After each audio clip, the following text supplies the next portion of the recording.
ভিডিওটা স্কিপ না করে একবার দেখোই না। এই লাউ চিংড়ি স্বাদে কিন্তু ভাগ হবে না। ঠাকুর বাড়ি বই থেকে বাছাই করা লাউ চিংড়ি।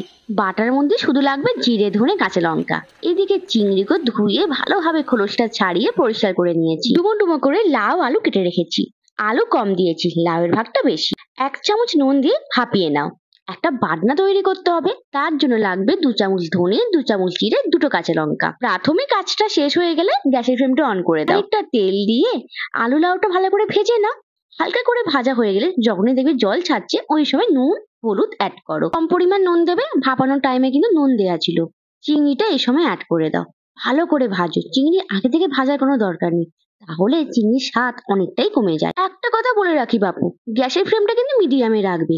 ধনে জিরে কাঁচা লঙ্কা বাটাটা দিয়ে দাও। এবার তোমরাই বলো, এইভাবে কি লাউ চিংড়ি তোমরা করেছো?